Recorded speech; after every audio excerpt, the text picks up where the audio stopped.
Greetings, I'm Ms. McDowell. I'm the Kingfisher Earth Science teacher, and as part of Team Earth Science, I'm excited to share with you some information about sedimentary rocks. When we think about the three types of rocks, the formation processes are pretty much dominated by the geosphere when we think about both metamorphic and igneous. Igneous with the melting and the cooling caused by the intense temperatures inside the planet, and metamorphic due to heat and pressure and large pieces of the geosphere in motion.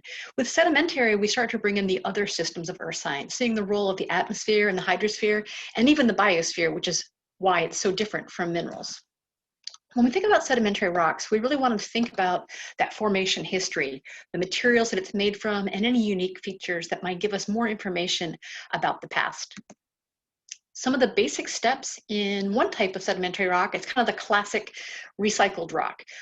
Rock material is broken down or dissolved by the work of air and water. It's moved by air or water. It's eventually deposited or dropped off, often in a bay or in the ocean. Over time, the material is squeezed together, compacting it, and then minerals work to glue those pieces together and cement it, forming new rock. And so you can see that these pore spaces get much tighter over time and it compresses. This type that we've just described is known as clastic, and I think of it as like clasping your hands, pressing these materials together. The second type of sedimentary rock is chemical, and chemical forms when materials that are dissolved in water are evaporated. The water evaporates and leaves behind these materials. They're known as evaporites. Things like halite would be a good example of that, and gypsum that you would recognize from our mineral unit. And the final type is organic. And these organic contain the remains of plants or animals, which is why minerals and rocks are so very different when we look at their definition. So here's another breakdown of looking at the main type, the clastic, and we'll talk more about how they're further broken down. Organic, including things like coal and limestone, and the chemical, which would be the evaporated materials. When we talk about the clastics, they're further categorized by the grain size. So if it's got pebble size or larger, they're known as conglomerates or breccias, which differ just in the shape of their pebble. So the breccias didn't travel as far before they lithified as the conglomerate, where the pieces were rounded over time, traveling through water. Sand-sized pieces are found in things like sandstone, and we can even get smaller silt size and clay size. Clay would be the smallest size pieces that form a rock known as shale. So when we look at these environments, we can get some information, and there's a video to watch at the end that shows that not only does this give us information about the past, it also gives us information about other planets, and we'll take a look at the work of the Curiosity Mars rover. Okay. Take a moment to pause this if you like, and see if you can determine what the different types are, and then you can check your work.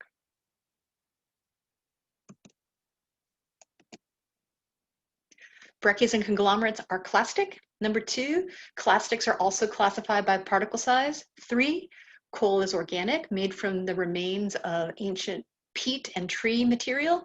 4, once living things, again organic. 5, deposits of loose sediment, clastic. 6, those minerals, halite and gypsum and calcite, are chemical sedimentary rocks with a chemical formula. Evaporites, again chemical. Sandstone is a clastic type. Again, those mineral crystals is a clue that it's going to be the chemical type. And then shells of sea organisms forming a rock like limestone or coquina would be organic. We have features in sedimentary rocks that help us better understand the formation past. And here we're taking a look at some layers in the Grand Canyon. And you can see that when you have different layers of limestone and shale, it gives us information about changing marine environments. Those types of rocks form in water. And so we know that there's been big changes over time. Where we have crossbeds, we see places where you can envision how the sand would have blown up the leeward side of a dune and been deposited. And so we can see these patterns in sand dunes, and when we see them in large cliffs of sandstone, we can make inferences about the direction of rivers or wind in the past. Because water sorts out material by size, we also sometimes see grading where the larger pieces fall first and then the smaller pieces are above it. And then you can see that sizes there over to the right where the older, larger pieces have fallen to the bottom. Ripple patterns, just like you might see on the beach, can be preserved in rock when it lithifies, and so we can get information about the directions of prevailing wind or water in the past. Mud cracks are similar, just like you might see in the gutter or in a mud puddle on the sidewalk outside your house. When the mud dries, it contracts, leaving unique patterns that almost look like the scoots on the back of a turtle. And these mud cracks can show changes from damp environments to arid environments. Other features preserved in sedimentary rocks include fossils, which are the ancient remains of plants or animals or traces that they were there, perhaps a footprint. We'll look more at fossils when we get into our historic geology unit. This is just a quick overview of sedimentary rocks. Thanks for watching.